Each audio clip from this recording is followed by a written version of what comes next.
Testing, testing. 1, 2, 3. Is my voice good enough to record, Phoebe? What do you think? I wish it was just a froggy voice, but it seems like it goes in and out. Plus, I've got a cough. Plus, I really want to do my 300th episode. Like right now. It is 10 minutes to 9 on Sunday night, the 26th of March. But I can't have my 300th episode possibly paused because my voice couldn't do it. That can't happen. The 300th episode idea is one that has a clock started and then will end. So, what do you think, Phoebe? Pause. Yeah, I just realized I'm not really giving anything away now because this is the beginning of the 300th episode. So what my intention is to take mushrooms and then start the movie 300 and try to get all the way through it. Commenting on that movie is something I've wanted to rewatch. I haven't seen it since it was in the theaters. Now, to be fair, my last roommate loved that movie and put it on in the house frequently. So I've seen scenes in it multiple times, scenes I remember well. But I have not seen the whole movie back to forward in one sitting since the theater. I only saw it once. And the reason that I found the movie at the time not a waste of time was its art direction and its use of current animation, as it were, techniques in the actors' overlay. I thought the whole thing was presented in a picturesque and almost brought a fable to life better than any movie before it. Almost like a Narnia movie or something, bring that book to life. So I appreciated that side of it, but I thought the story was hokey and full of fucking homoerotic innuendo. And that I find a rather dismissive opinion of the movie, which may be changed if I were to watch it on mushrooms. Or maybe I'd fucking hate it. Who knows? And how much of the South Park episode that ripped it am I confabulating into my opinion of the movie today? I would guess a lot of it. So that's why I wanted to watch 300 and comment on it as a podcast. Now, the only way to do this is to put 300 on and have my earphones on so I can hear the movie and then record on a room mic what my thoughts are. Now, I'm going to do it from the opening credits to the ending credits. So if you care to see what I'm watching, just turn the movie on. And that's the plan. Now, I'll talk for a few minutes more in life, see if my voice starts to go, and then I'll listen to this and see if this is listenable. Frankly, if this is listenable, I may just do it because this is the best window for me to take mushrooms. And yeah, I know this fucks with my fucking goddamn month off, but you know what? Considering I'm stopping my job on the 2nd, and if I really want to go out and find a different job, I'm going to have to be able to pass a P test. Well then, having already stopped smoking weed, I don't really care. I might take a bong hit on mushrooms, I'll admit that. But it's not like I'm going to start smoking weed for the next week. But if I just give it up for April, which no problem. Frankly, I don't even mind that I'm not smoking weed that much. But if I give it up for April, then that means at least I can get a drug test passed. So those are my thoughts. That's another reason that I thought I might take them tonight, because April 1st is Saturday. All that said, God, I got trials and tribulations, don't I? Did I just ask God that? Okay, the more I listen to my voice, the more I think the problem is that my ears and my nose are plugged up. So I sound to myself ridiculous, like I'm talking underwater. But because it's my ear canal issues that are causing the vibration in my own head to make my voice sound funny, I don't actually think my voice sounds that funny because when I blow my nose, there's nothing in there. So to you, I probably sound about 90% like I normally do. To me, I sound about 30% like I normally do. Now, is this me trying to talk myself into a situation that's in fact worse than I think it is? Maybe. So I will listen to this part again. But because I think that's how my voice sounds, I wanted to quickly get through, sorry for clearing my throat. I wanted to get through the year that was 2006 when this movie came out. For me personally, it was a year of major chaos. I got a DUI that year. I broke up with a girlfriend in the 20th month that year. This was the second Becky. I was with my roommate. When did I go into shit? I might have gone into, hold on. Hey, 2006 is the year of my one and only drug rehab. I didn't really have that put together till right now. So drug rehab, this is the year of drug rehab. Huh, holy shit. Well, yeah, so those preceding drug rehab was in November of 2006.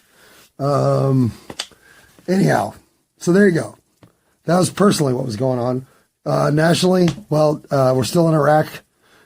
Bush's second term is fucking the rich people taking more than they've ever taken before, and us finally noticing. That's when people started diving into conspiracy theories. I saw loose change, I believe, for the first time this year. It might have been the next year, but it was right in this period. And there was no question government's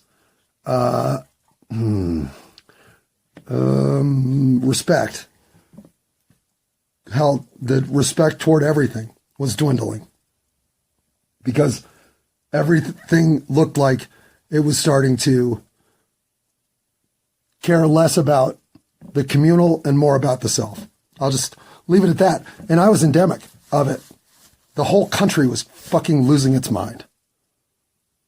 And if you were a good person, you couldn't understand what the fuck we were up to and what had happened to us. What had shattered Team America. And if you were a negative person, well, this was your time. Jump in and stir the fucking pot. So along comes this movie, 300, about a band of machismo stand against all comers who successfully fend off the Persian Empire and saved their community, yada, yada. And it's a story based on a graphic novel written by a guy named Frank Miller, who does a lot of the avant-garde Batman stuff and some of the high-end, or at least highly regarded, graphic novel work here in the United States, mostly in the comic lineup. He wrote the Batman and series that became the trilogy with the new trilogy. And he did some Daredevil work when I was a kid that I loved. I mean, I'm a big Frank Miller fan, so seeing this movie for its artistic style was my whole point. I'm not a big fan of war movies. I'm not a big fan of violent movies, although I do love Fight Club. I'm not a fan of movies that leverage the 17-year-old male audience into itself. To me, those are reductive movies, not expansive movies, so rarely do I find them to be something engaging plot-wise, or at least in terms of their overall content, because I never feel like going out and beating the shit out of people. So with that in mind, I'm not implying that if you like this movie, it's because you like to go out and beat the shit out of people. But if you're the kind of guy who likes to go out and beat the shit out of people, this is the kind of movie that might get your attention. And in that way, I hate what Hollywood does to always appeal to the basest of our instincts, because that's not even my complaint. You want to make a movie about dudes beating up dudes? I get it. But they take the source material and they add two elements that are unique to the movie, in my opinion, in terms of composition of the actual story and character development, which is what I do give a shit about. So this matters to me. They bring in an expanded woman part to create sex, which is a rape scene. Then they bring in, and I'm sorry if I'm spoiling the movie for you, but what the fuck? I was going to talk about the whole movie during the movie, so how can I spoil it? And then they bring in a corrupt official that doesn't exist in the original source material. And yeah, it drives the plot in a way that's interesting against the males on males homoerotic fighting.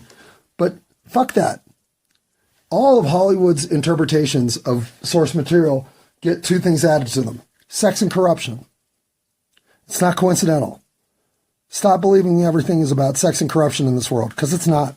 In fact, there's nothing about this world that's about sex and corruption. That's an entire construct of the human psyche for Hollywood's benefit. And frankly, I'm sick of it. But that doesn't mean I'm not going to watch this movie, because this movie's, well, it's a little bit about sex and corruption, but mostly it's about men almost wanting to fuck other men and then deciding to kill them instead. I think. I haven't seen it in 23 years. How do I know? 23. No, not 23. I haven't seen it in 17 years. But, and here's the other thing I realized. So this was during my last year with Patrick. So there was very little 300 in my house. It must have been his movie of choice, because I know I've seen at least a few of the scenes 3 or 4 times, and that's a lot for a movie on a DVD or whatever, Blu-ray. It doesn't matter. None of this matters. The point is, I thought I had a little bit more familiarity with this movie than I do, which is good. That means I'll be watching it raw again with a couple of my own personal biases going in. Let's see if those biases hold up or if they don't. Now, will I be doing that tonight? Maybe. But you can see, like, if I start this thing and my voice goes entirely and I can't say anything, well, then I'm fucked up. Because then I have to do my 300th episode way down the line. I have to wait for the mushroom clear. And I'm in mushroom clear right now, so, what do? I'll listen to this and see how bad it is. All right. So let's knock a few things out of the way, because this is a go. Which means I have to talk, number one, about drug use. And I don't mean to be casual in my regards to my own drug use, because it implies there's a casual attitude toward drug use generally from me. And anybody considering hallucinogenic drugs for the first time, I do not recommend you do that casually. I recommend you do that. I don't recommend you do it casually. Why do I say that? Because drug use, for me, has enhanced my life incredibly. And mushrooms specifically are the drug of choice in that celebration. So even people who I think, yeah, you probably don't want to try drugs, but don't take mushrooms off the table.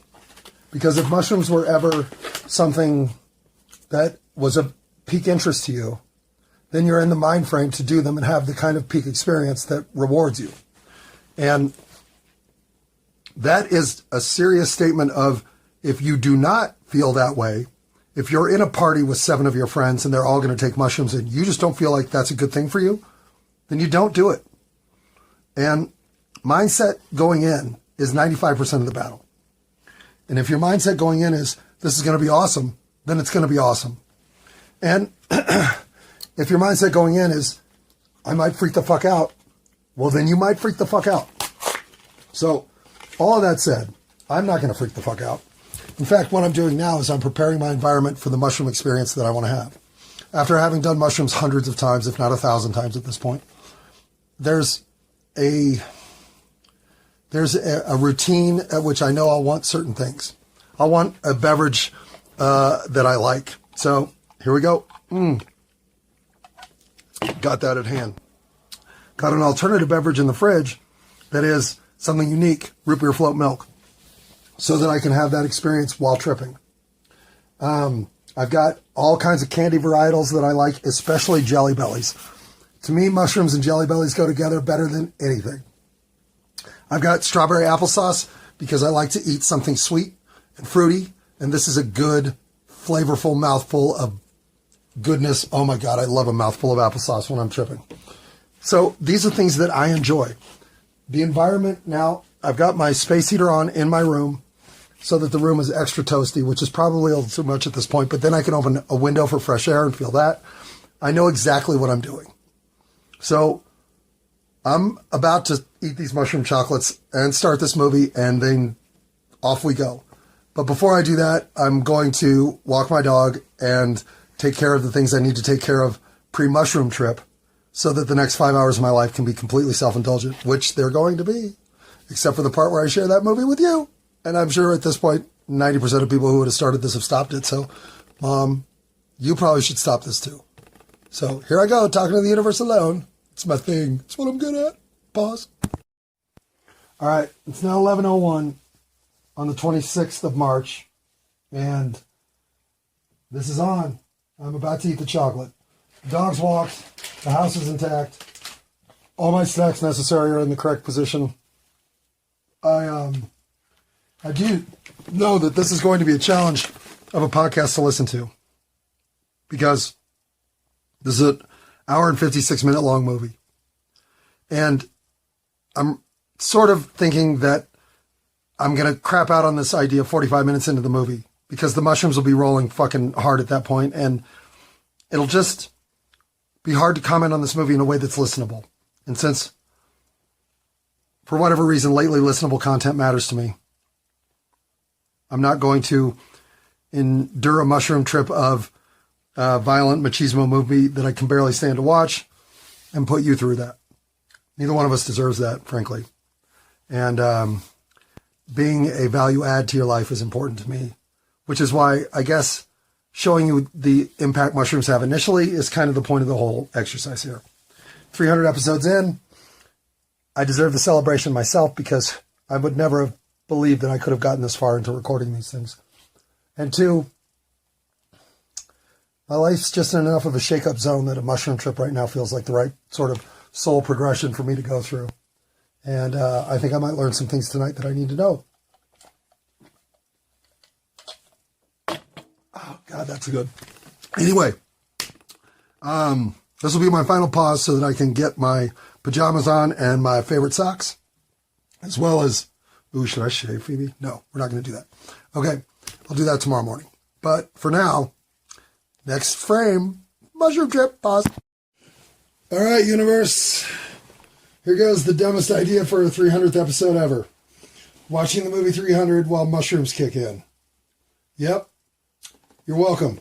Now, this movie, according to the length of the one I've got, is 1 hour, 56 minutes, and 32 seconds.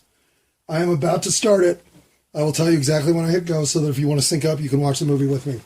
If I don't make it to the end, don't hold that against me.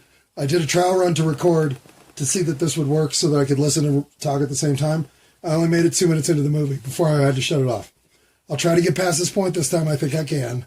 But let's face it, that's a pretty early quit to be optimistic that I'm going to make it through the whole movie. Plus, I just took 2.4 grams of mushroom chocolates, which are going to kick in here in about 20 to 40 minutes. And that's probably going to change everything. And if I hit the stop button at that point, I think you'll appreciate it. Anyway, on to the movie 300. A movie which, yeah, I guess I've always wanted to rewatch at least once. So, I'm hitting start now. Okay, the title screen opens with that warehouse look from the Warner Brothers studios. It's got Middle Eastern music because it's trying to set a mood early for us to know that this is going to be about what, not American people doing things like shop for overpriced peanut butter. And now we're getting another of the studios involved, or something involved, whatever this is. It's actually an old school geometric figure for Legendary Pictures. So I suppose Legendary Pictures is a tax shelter for Warner Brothers Studios. I'm just guessing. Oh, now we have another tax shelter. This one is Virtual Studios. So Warner Brothers Studios, Legendary Pictures, and Virtual Studios are all bringing you the movie 300. And a whole lot of fog and cloudy, misty overtone. It opens with lightning to set the title screen, and the title screen is splattered blood. So if you don't know this movie is rated R, you just figured it out. Oh, and then the very first shot are skulls. Literally, skulls. And then a baby.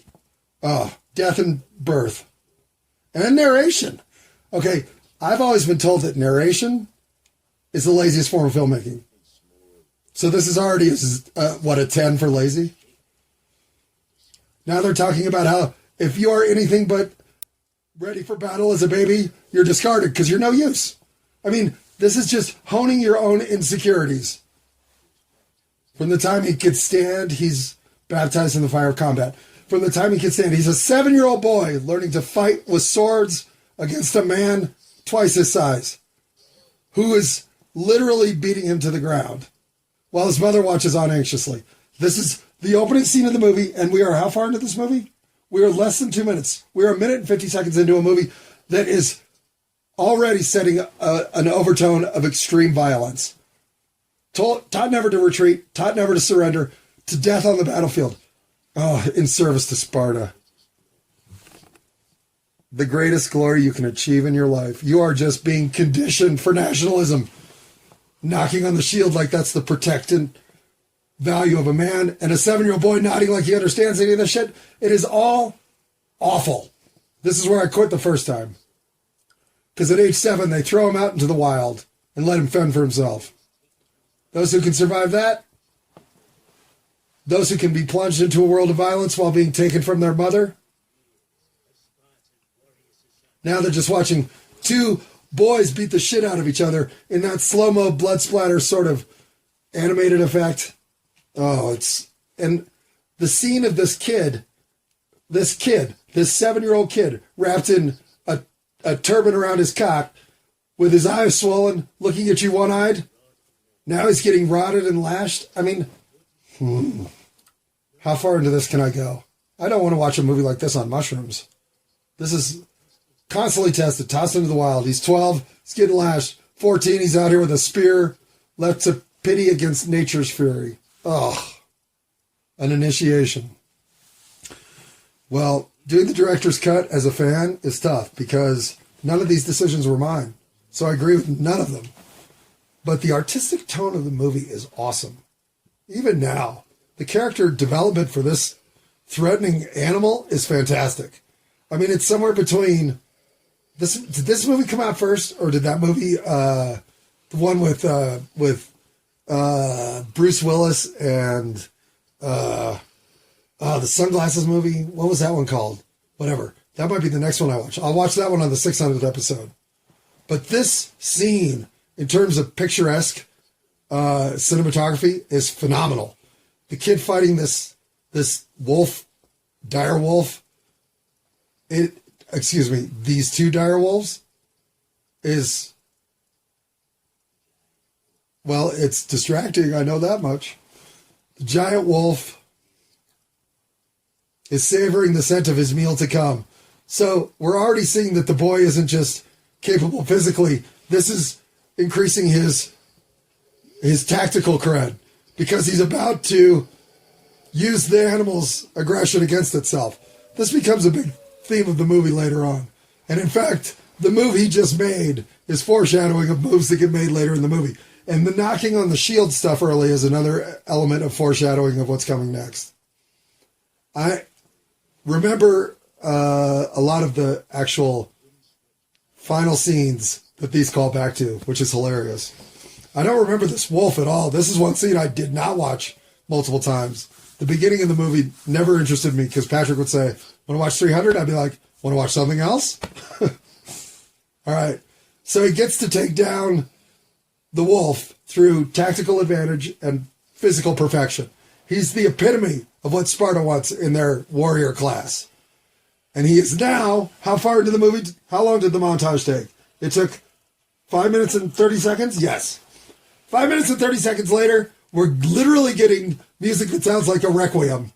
We're getting bowing and praise from all the warrior class to this new emerging boy. Pause for some coughing. Okay. So now he's the King Leonidas. And we're now 6 minutes into the movie, and he is speaking back to the destruction of the wolf.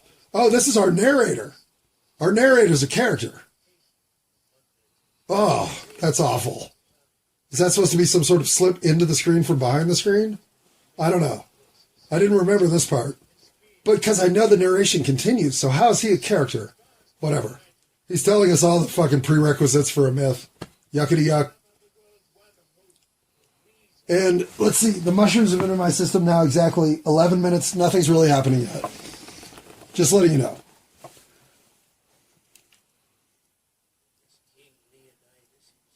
Okay, so we are not seeing King Leonidas yet. The narrator is still speaking his story. And now at the 6 minute, 45 second mark comes an enormous background of what looks like angelic origin and many warrior horsemen riding up over the top. Excuse me, are these the 4 horsemen of the apocalypse? Hell yeah! Let's see if one of them is named Pestilence. Or is it Mandela affected? Oh, it's not the 4 horsemen of the apocalypse at all. It's instead like 8 horsemen running down a city, it looks like. And they look like they're Arabian. So I believe this is the opening salutation from the other people toward the 300 Spartans to say, hey, we're about to kick your ass unless you want us not to by giving us all your women and boys, or whatever the deal is here. But we're about to find out, so I won't ruin it. They've ridden into the Spartan town square, and that dude from The Wire is part of it. He's here. Now the guy that rode in is pulling a bag full of skulls out and throwing them just raising them in triumph as his horse does one of those things, as if to say, don't fuck with me. back to the training room for boys, where it looks like we got another 7-year-old fucking learning how to fight. And now we have King Leonidas shown with his wife, who is Lena she's the Cersei from Game of Thrones.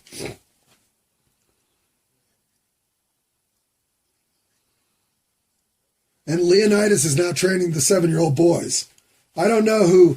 Oh, yeah, and this guy is his best bud that's come to tell him that there's a threat in the town square he needs to address. Fight with your head, fight with your heart. It's still all nothing but fighting, right? It's all about fighting. And now, what's her name? Daenerys? No, she's not Daenerys. She's the other one. She's the sister that fucks her brother. But she sends him to the town square. And so now we're seeing that confrontation come to fruition, where there is a man who's supposed to be dressed as an Arabian, so of course he's black and wearing gold. And then there's the dude from The Wire who's going to rape that chick who is from Game of Thrones. And then this dude with the eyebrow ring, because he's exotic, is being told before he speaks, when you say words in Sparta, you are held accountable for the words you speak. Now, what do you have to say? Earth and water. What the fuck?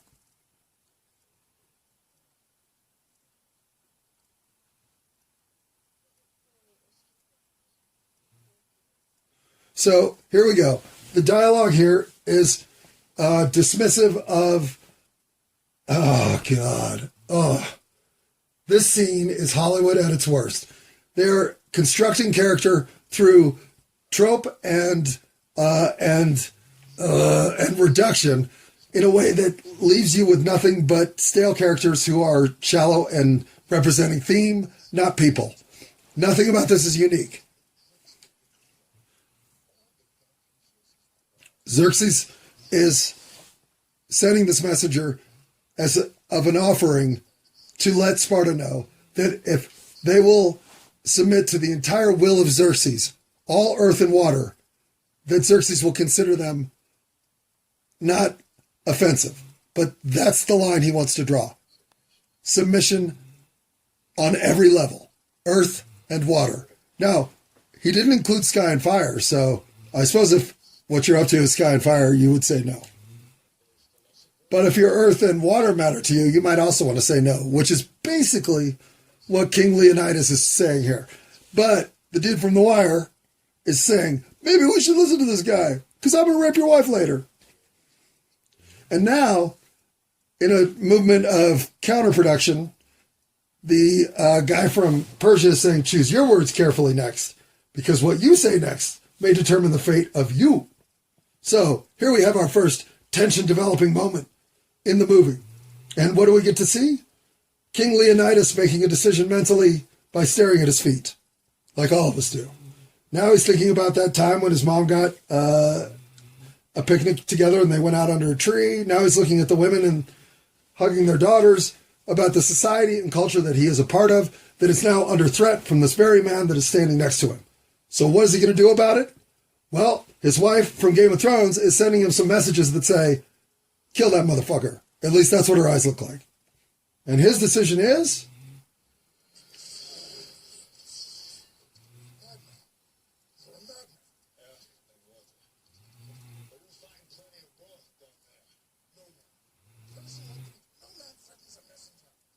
And now the messenger doesn't understand why he's being threatened for his words. Well, nobody comes to my city steps, insults my queen, and threatens my people with slavery and death, and doesn't think I'm going to choose my words carefully. Persian, you should have done the same. This is madness, says the messenger. Nobody kills a messenger for the message. Well, you shouldn't have come to Sparta, motherfucker, because we do that here. Wait, did he gain an extra eyebrow ring? Did he have two in that last scene?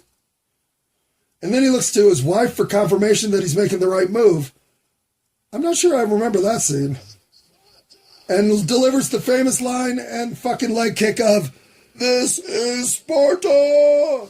And now down goes Messenger, as well as the rest of the Arabians. So he's essentially cementing the fate of his people with his decision that we will stand up against all odds and fight off you and King Xerxes, the Persian Empire, and all the threat it represents by throwing these guys into a well of, I don't know what, bottomless pit? Who cares? That's how it's portrayed in the cinematography. All right, I'm going to take a pause on the commentary for a second, but the movie's going to keep rolling. So if you're watching the movie in real time, don't stop the movie. I just need to get something to drink and clear my voice. Okay, I got to have a little commentary here about the fact that they're doing the whole, like, fighting, Luke Skywalker fighting his own demons, sees his father as his biggest threat. There always has to be a sense, in these kind of movies that are just about violence, that somehow the violence is about overcoming the demons that live within. Because they want you to believe you have demons within you. It's just bullshit. You don't need to climb some mountain to find some yogi to tell you what your life's about. You just have to ask your own self. All this appealing to authority, all this looking for something to give him a sign of what's coming, he has all of that within.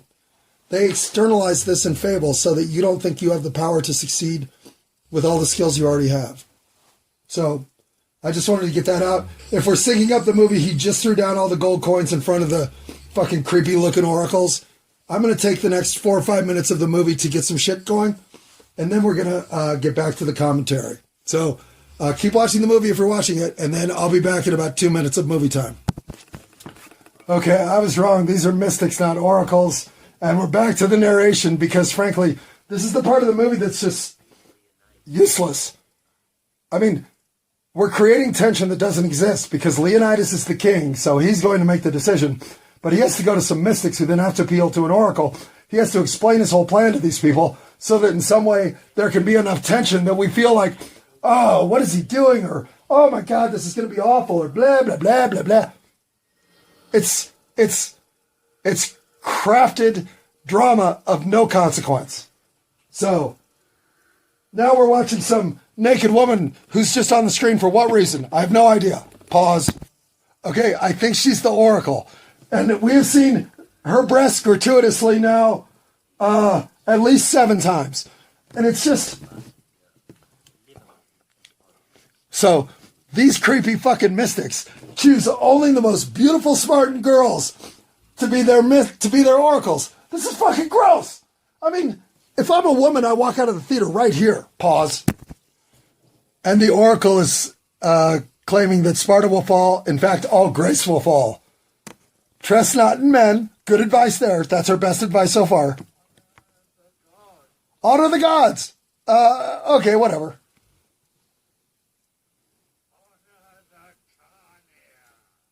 Honor the carnier? What? All right, so getting off this mountain is harder. Pause. Okay, the cinematography on the guy that just did the giggling laugh of corruption was phenomenal. I loved it. Turn the movie on for it. Now we're seeing Leonidas' butt because we saw that naked oracle, I guess. But we'll never see his dick because that would make it rated X. And he's going to touch his wife's breasts, who is that chick from Game of Thrones. And I didn't mean to say chick dismissively. Sorry for that. That's bad.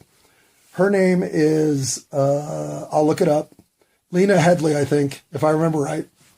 And she is actually a pretty good actress. I really liked her in Judge Dredd, which was a tough part.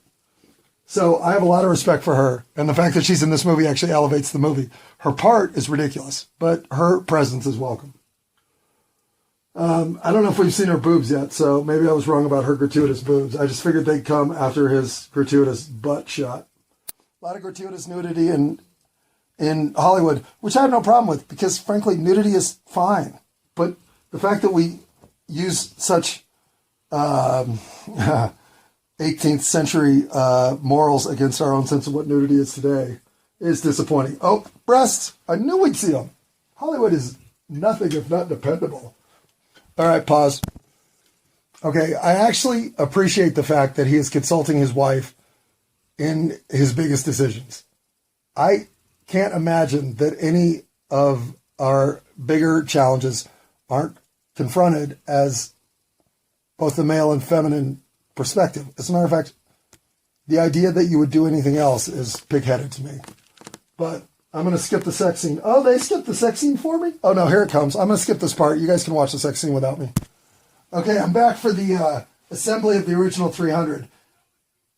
And we're seeing that they're so brimming over with enthusiasm about dying for Sparta that they can't help but come out of their initial block formation to announce their enthusiasm. I mean, they are overrun with machismo to die for Sparta.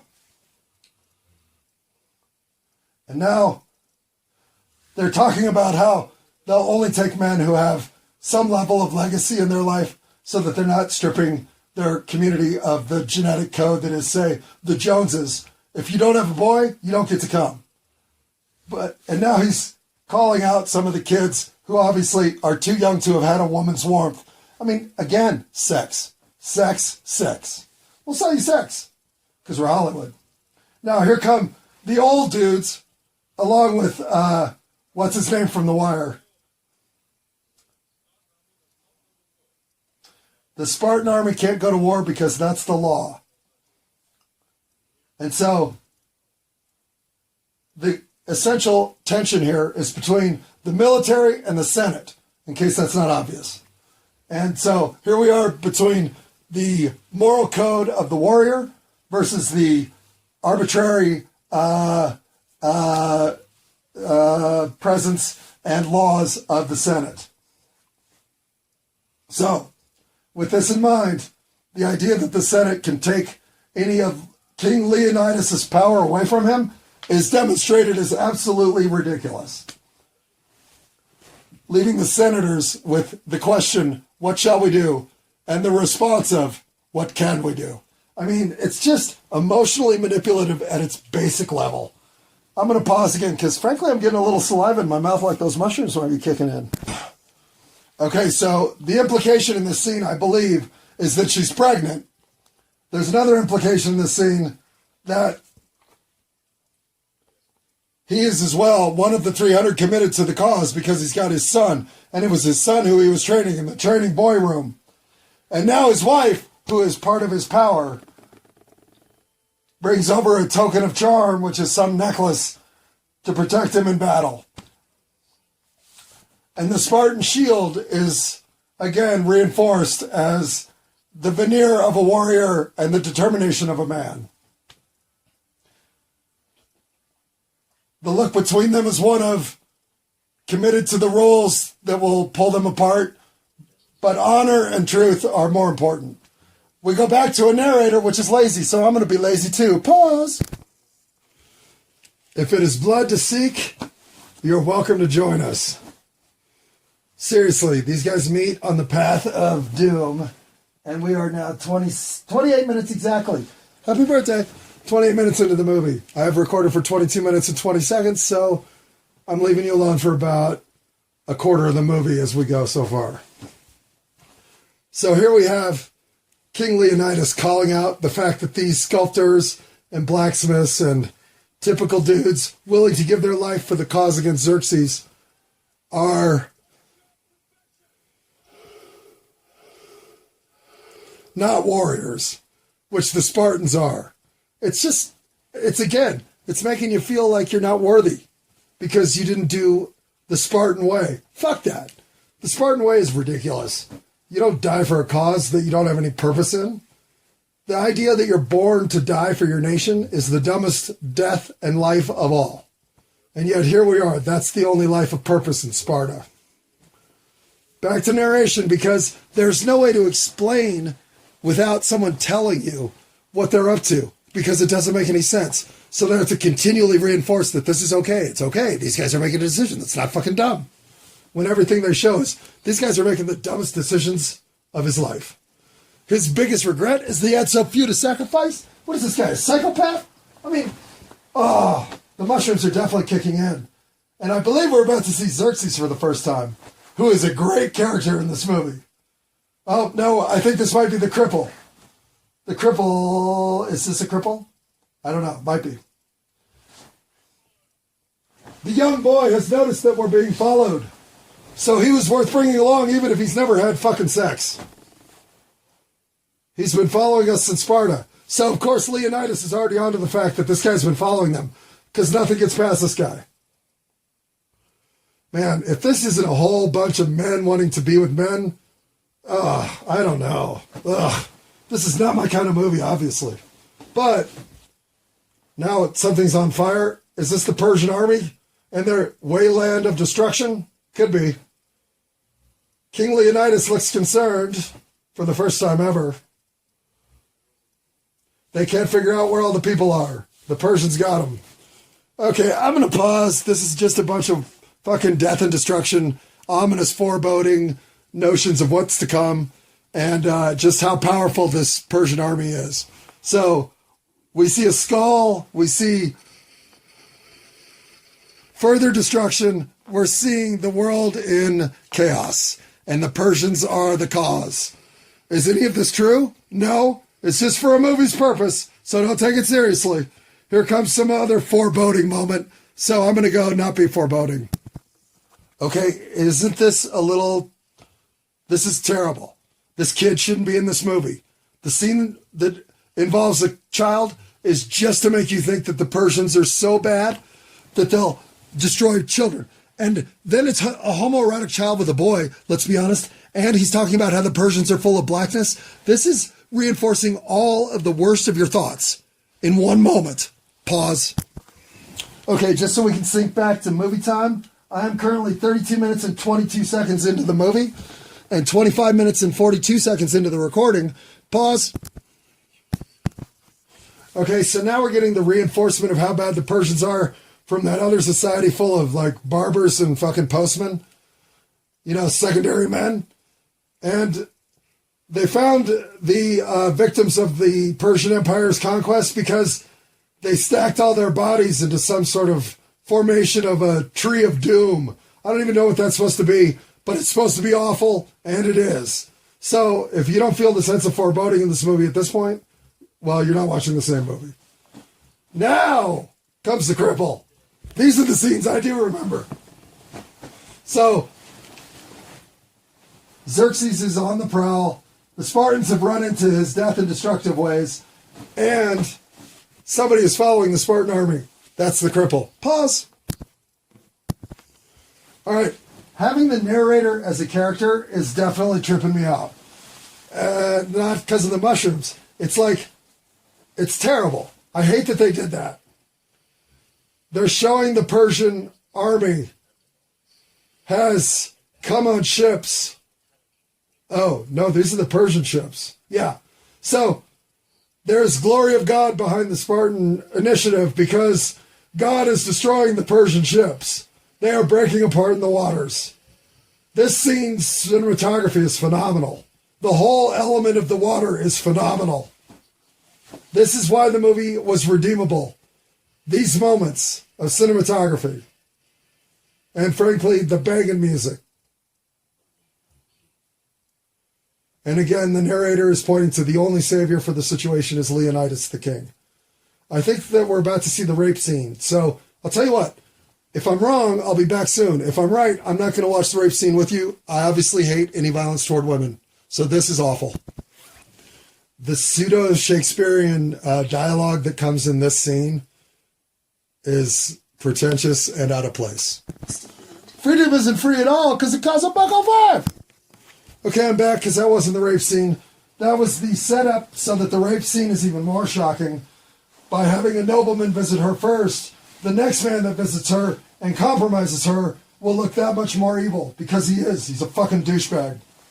And what was his name on the wire? It was Kaniki? Something like that. Okay, I accidentally turned the volume all the way up. Sorry for shouting at you. But 28 minutes and 23 seconds into this, they are now scouting out the Persian army for real, getting a sense of what they're up against. And they're going insane at the same time. So, again, comparing resumes here. This is warrior cred, looking for a beautiful death, dying in a noble way. Perhaps today is a good day to die. Name your fucking useless paradigm of dying for a cause, and we're about to go through it. Now, I shouldn't say it's useless to die for a cause. It's not. But it's useless to be tricked into a cause and die for a cause that you're not a part of because you believed in a cause that wasn't exactly the cause you were fighting for. This, protecting your culture against invading armies, this actually might be a cause worth dying for. But that would be a personal decision, not a national decision. You don't get drafted into this. You decide to come. Oh, and this is where they make the Persians look awful. Because nothing's more awful than taking advantage of children and building a wall filled with horror, which is what we're about to see. I'm going to pause for a second because I need to watch this for a second without talking. Okay, this scene is entirely cinematic, violent, and homoerotic. In that order, I think.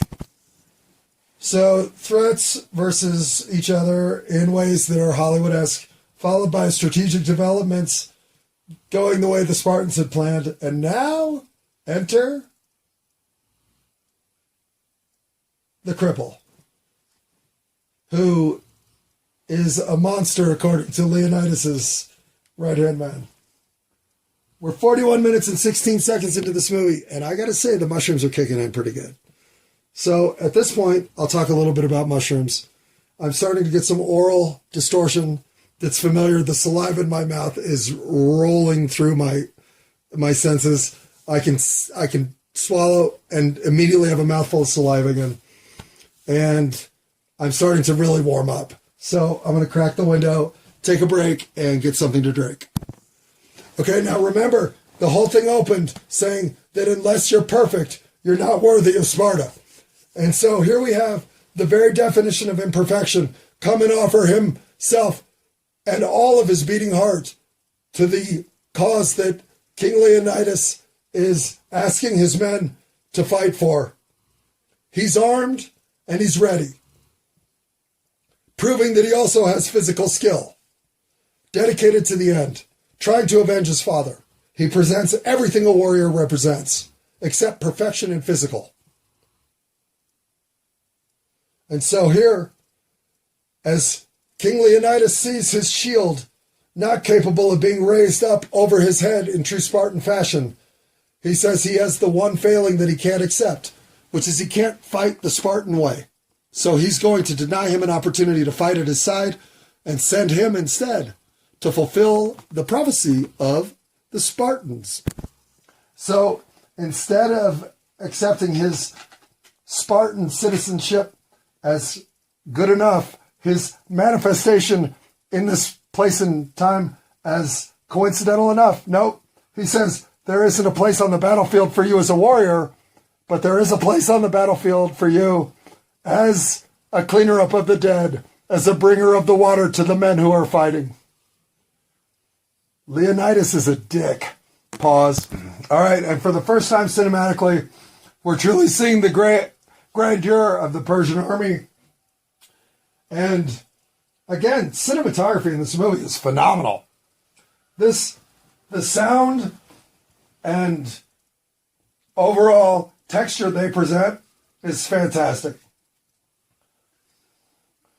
And here comes Leonidas with his bumper sticker slogans.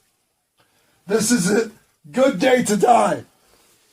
Oh, pause. Okay, so we're getting the back and forth initials of, hey man, lay down your weapons so we don't have to do this thing.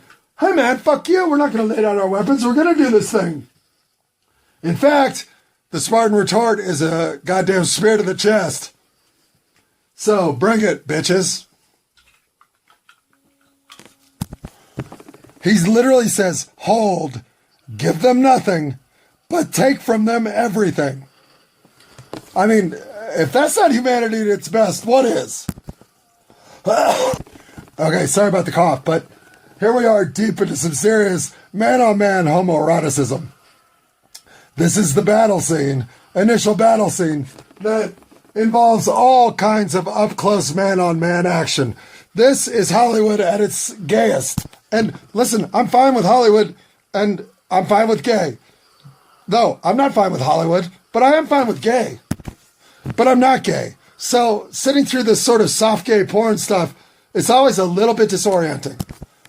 And then you throw in the violence, the bloodshed, I mean, this just isn't my kind of movie. Not at this point. So I'm watching it for the art direction only now. And the cinematography is fucking impressive. And the violence is fucking violent. And the homoeroticism is fucking homoerotic. So we'll stick with that cinematography part. And again, the scene clearly is reinforcing that there is a difference between being born to be a warrior versus people drafted into or choosing to become a warrior. If you were born to be a warrior, much like last year's final Sweet 16, well, then you're in the right job. Otherwise, you're going to die. And if it happens in this movie, it's going to be bloody. They look thirsty. Let's give them something to drink.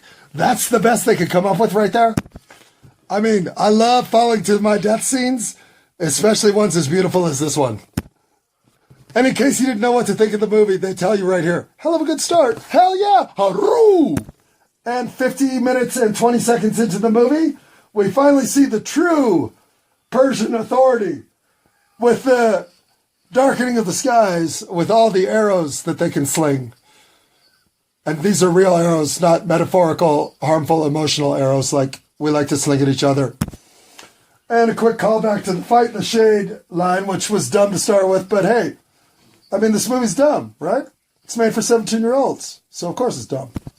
And again, more homoeroticism showing Gerard Butler and fucking cutting the cock, the arrow, whatever. I mean, come on. Okay, so if you made it this far into the commentary with me, we are we're 51 minutes and 51 seconds into the movie. Booyah!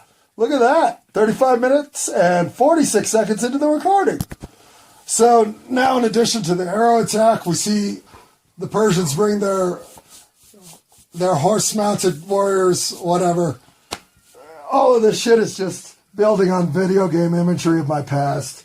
We're back to a narrator, so it's being lazy, so I'm going to hit pause. And again, this is a whole lot of reinforcing the narrative that this is what we were born to do, yada, yada, yada.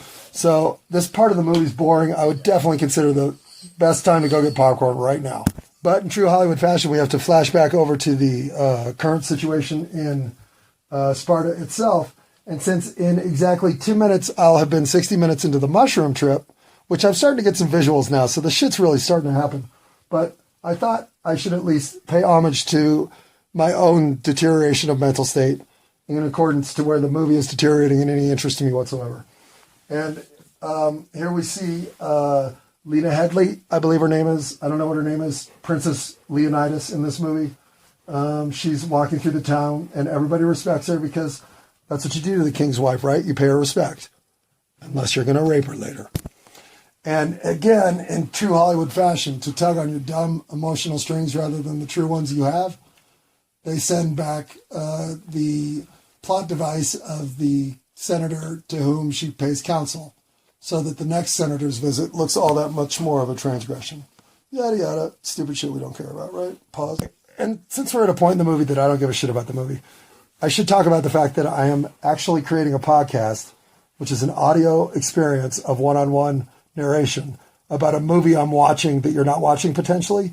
And that self-indulgent level isn't escaping me. I realize it, which is part of the reason I'm taking mushrooms to help make this worth your time. That might be my worst circular reasoning of self-indulgence ever. Okay, I got to be honest, I'm a little surprised that it's 55 minutes and 10 seconds into the movie before the rape scene occurs. And I think I'm finally to the rape scene, so I'm done. But a boy's involved. Now we got pedophilia plus rape. Hollywood. So confirming the dumbest of Hollywood scripts. The earlier intonation she made about whispers and forces against her just revealed itself as Kinnicky from The Wire. Was his name Kinnicky in The Wire? I hope it was. Hey, it's now what day? 27th? Hey, it's March 27th, Monday at 12:05 a.m. Happy March 27th, everybody! And currently in the movie, they're refueling because, fucking battles take a little bit of physical stamina out of you, so you got to eat an apple so you can recover. That's what they're up to. 38:38 on the recording.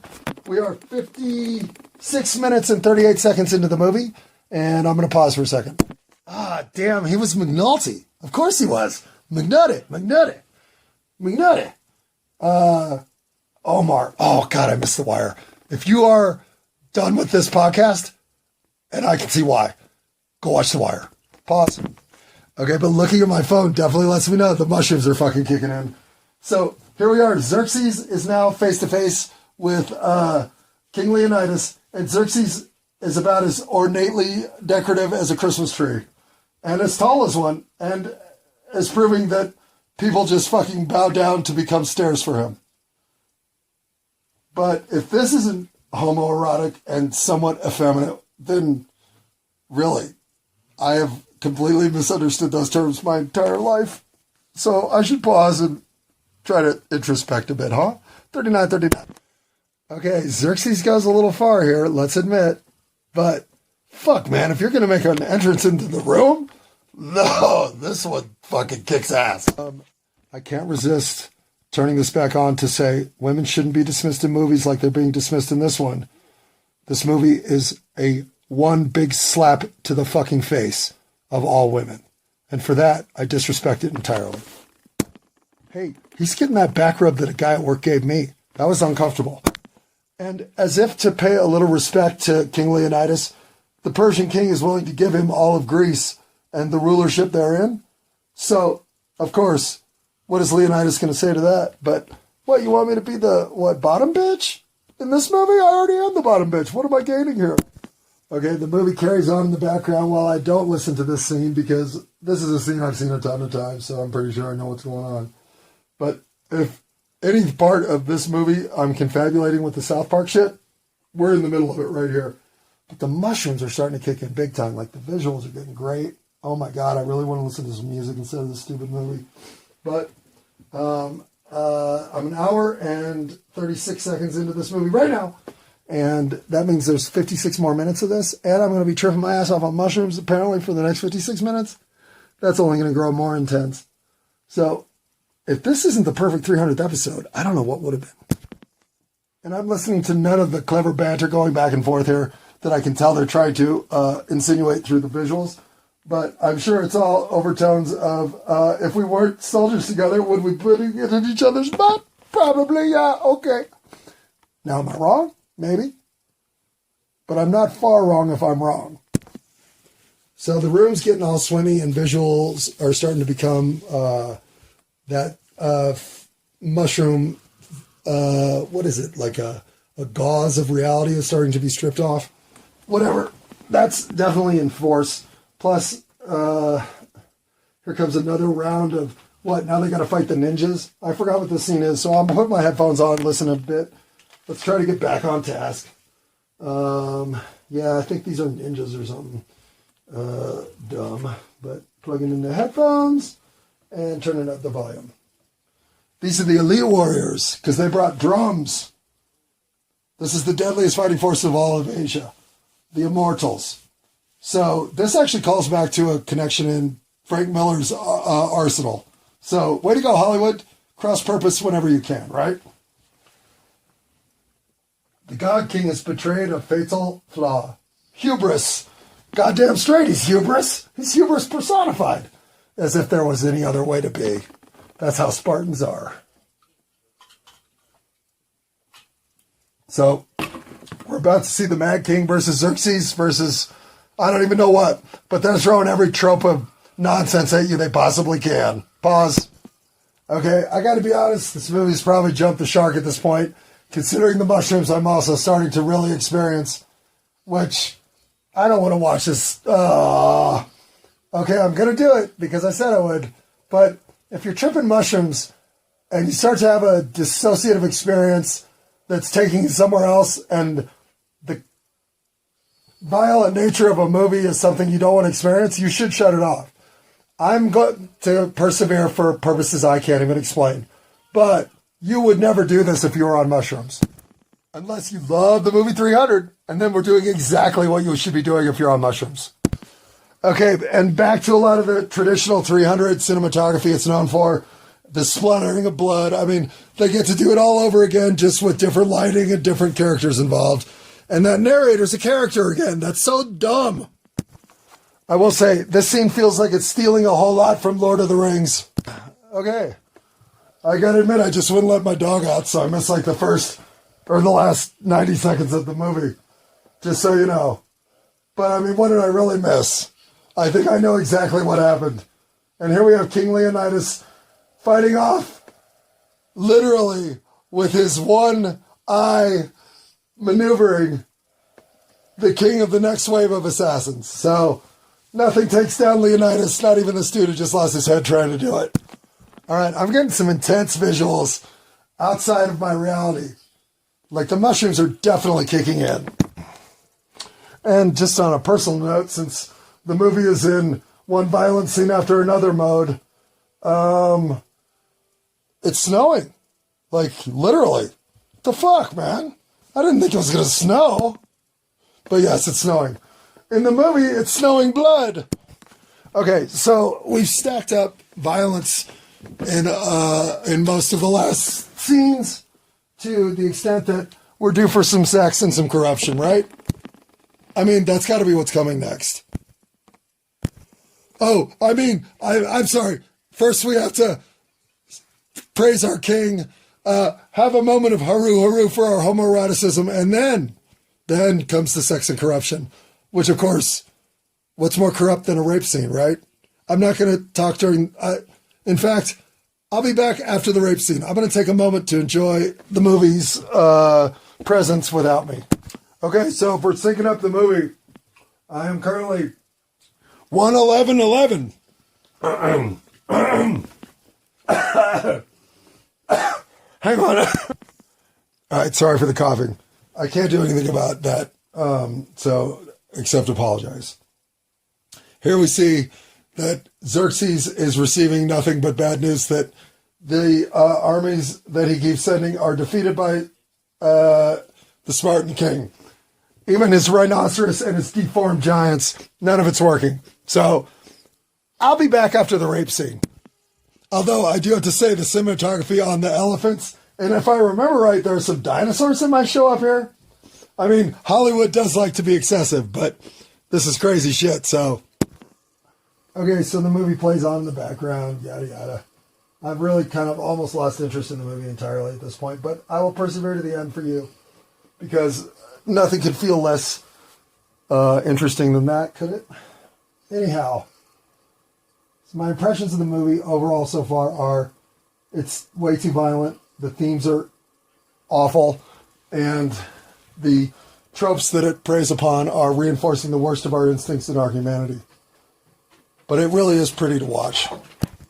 And then just in the moment that I need it to most disappoint me, it slays the innocence of the one true noble character in the movie who represented the purity of our humanity. Well, they just beheaded him. You want to unleash the heart of the warrior. The way you do that is by killing the innocence that resides within all of us. In other words, if you really want to be a warrior, you better be ready to kill your humanity. Okay, what does this movie make me think more than anything? Bring on the fucking matriarchy already. And I had forgotten that we hadn't seen the Elephant Man goes through the Persian whorehouse scene yet. But here we are. If you enjoy watching the scene, I don't think we're going to be friends. And watching the scene on mushrooms is an experience into itself. Ironically, and yes, ironically, his messaging is something I can get into. Never submit your will of life to anybody. Remember that. This whole scene is terrible. And soon to be followed by the most unwatchable scene in the movie. I apologize to all women for this scene's existence. And during this scene on mushrooms, feels somewhat like karmic retribution for my own fucking misdeeds in life. But this scene is nothing but violence toward women. So to sync out exactly where we are in terms of movie time, I just hit 1:20:11 and 48:32 in terms of my own recording. The words in this scene are very specifically intended. This scene is beneath awful. This will not be over quickly. You will not enjoy this. The scene is ruining my mushroom trip. And the cinematography transition of that scene I had forgotten about, but Fuck, that scene's horrible. And it's over, so I'm not going to speak of it again, except that violence toward women in our society is endemic in everything. Hollywood has it in every fucking movie. So it continues throughout this movie, but not in that overt of a sense, thank God. Pause. Okay, so there's like 33 more minutes of this movie to go, including the credits. They're at the point in the theater timeline that they have to send in the last bit of dramatic counterpoint. Oh my God, I can't even speak. I'm fucking high on mushrooms right now. Oh, the visuals are awesome if I just shut my eyes and don't listen to the movie. I still don't want to watch this rest of this movie while I'm tripping on mushrooms. But I'm going to do it, damn it. Why? I don't even know at this point. But it's my 300th episode, so fuck yeah! Pause. Okay, so real-time wise, it's 12:34 in the morning. I am tripping my ass off on mushrooms right now. And the last thing I want to do is finish this movie. I've got my headphones off, so I'm not listening to the movie. It's that scene with the final, we are Spartans, so we're going to defend our land against all incursions. And here comes the noble warrior from old to say you're doing the right thing. Oh, this is bullshit. No, this is fucking true, especially on mushrooms. This is the wrong messaging. I mean, oh God, the world is so filled with violence it doesn't need.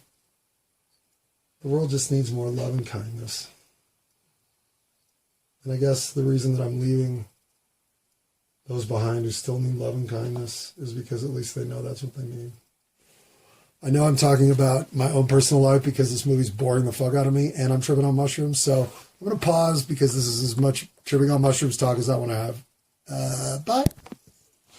Okay, so the only scene that any actress of her worth would see having their moment in this movie is happening for Lena Headey.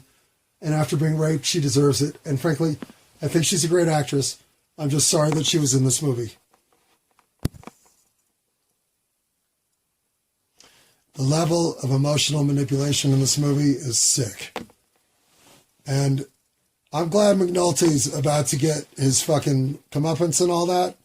But, this movie. This is not a good mushroom movie. But you know what is a good mushroom thing? 300 episodes, baby. 300! 300 episodes! Are you nuts? I guess so. And I'm tripping, so fuck it. And even if Bubs were to show up and fucking put McNulty in his place, this scene still sucks. This will not be over quickly. Yeah, you got that right. And what's worse than being a rapist? A traitor. Yeah. And no, that's not true at all, by the way. Not at all. This movie's awful. Why am I still watching it? This is my 300th episode. I've gotten to the final scene of 300. Alright, I'll watch the rest of it. Fuck. But I'm going to pause because I shouldn't be talking about it at this point. And for anyone who cares to know, my clock just said 1:34, 43, 44, 45. That's where we are in the movie. 1:34, 45. And I'm about to watch it all because I said I would. But on mushrooms, this movie is prettier than ever. I mean, oh my God, the cinematography is noteworthy and stands up. This movie reinforces all the worst in us. This is not our humanity at its best. It's humanity at our worst. This is at least reminding me that I'm a good person. All right, I know I'm tripping on mushrooms and I really shouldn't be speaking my mind in the least as this movie winds down. But I am so against all the themes in this movie. This is the perfect statement of the anti-John. Okay, we're 141 in this movie, and I think this is the Leonidas death scene. Xerxes has been hit with the spear, so proving he's not immortal. The themes here are slap you in the face with a piece of hamish. And yet, endure them I do on mushrooms because of the bad narration at this point. I don't even know why. All I can say about all of this Christ-like imagery at the end is Oh, Hollywood. Okay, we're now at the 1:44:44 mark of the movie, and frankly, yuck. I'm done. This movie sucks. I never want to watch it again. It reinforces everything I think is wrong with how we're conditioned to believe our humanity can be fulfilled, because none of these deaths were good deaths. All of this is violence of insecure men being realized in the moment that they were trying to lead a patriarchy instead of being part of a matriarchy that could be great for all of us. And so, how's that for a critique of 300? You know what this movie really makes me realize, and so does my 300th episode?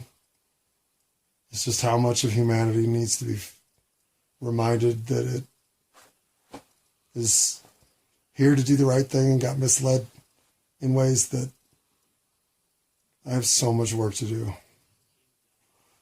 But, hey, here we are with bad narration on all parts involved. An hour and 47 minutes into this movie. I think we've all endured enough of my thoughts of 300. So, if ever you wanted a mushroom-laced review of the movie 300, well, here it is.